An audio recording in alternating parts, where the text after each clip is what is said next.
Yeah, so here we go. The video in the car. I taped this earlier while I was driving. I figured I'd pull over and park for this one. Probably a little smarter. I don't know. It's a nasty day. I don't know if you can see all that, but the yuck, yuck, yuck. Um, so what I was thinking though, I dropped off my daughter this morning to a servolution event that actually I think we just got word it got rained out. But here's the thing: I pull up 7 o'clock on a Saturday morning, a nasty, yucky, stay in bed and watch movies all day type of day. Um, Makes me think I want to go back to bed now.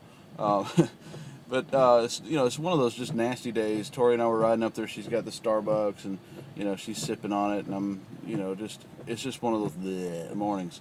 We pull up, and I don't know what I expected to see, why it shocked me. It didn't really dawn on me that when we pulled up there's going to be a whole bunch of people in red shirts already there 2 hours ahead of when the event was supposed to start in the rain. When it's just one of those things. I pulled up, I was like, man, I was like, why are they here so early?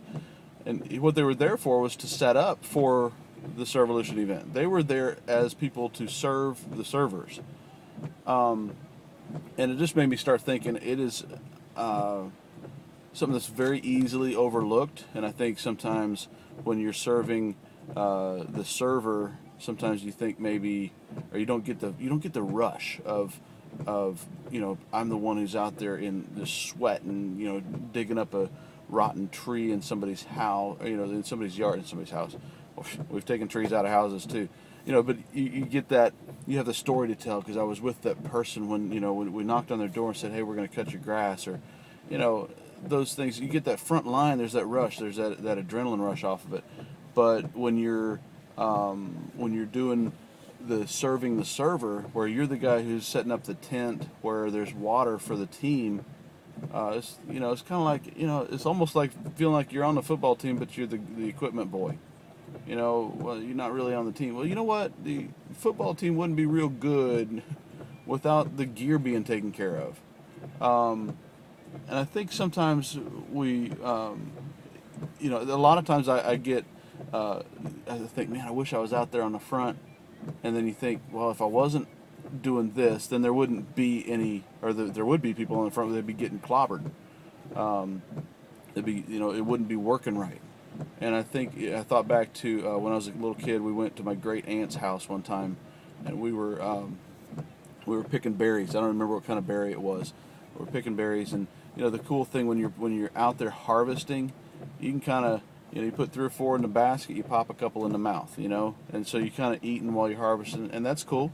That's cool. But Paul talks about when you're talking about the way the gospel, spreading the gospel works. Some people harvest, but some people also plant, and some people just water. And when you're planting, you don't get to, pop one in the mouth and pop one in the dirt. You don't want to eat the seeds of, you don't want to. It's just, it doesn't work that way. There's not the instant reward if you don't have the right perspective. And I think you can. We've got to have the right perspective so that we understand that ultimately the reward is not, hey, the news picked up on it. Look, I'm on the news, Mom. That's cool. Katie Fontenot got on the news last night. She deserves it. I mean, she worked herself to death, just working hard. And you know what? She's also one of those who has spent a lot of time working on the other side of things, where she's serving the server. She's planting. Well, she got to water some yesterday. She got to harvest some yesterday. So I think the important thing with it, and it was on her birthday, so happy birthday, Katie, very cool. But that's somebody who it's a good example of a lot of times what she does, and a lot of times what a lot of you do, is the behind the scenes stuff. It's the underneath that makes the serving happen.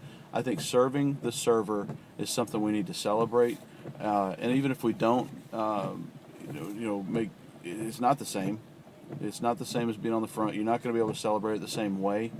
But ultimately, this is the bottom line. It's all about getting people to heaven. It's all about making it hard for people to go to hell. And when we get to heaven, that's the celebration. And I guarantee you, God will celebrate. We will have as much party for the people who served the server as we do for the server. It's all serving. It's all John 13, getting underneath and serving people. So I want to encourage you, if you're a serve the server role in one season, then do that like crazy, because it's all part about getting people to heaven. That's the thought for the day from the video in the car on a gloomy day. It's not a gloomy day. Let me be real cheesy, because it's raining on the outside doesn't mean it's got to be raining on the inside of your heart. Oh. Serve the server. Have fun.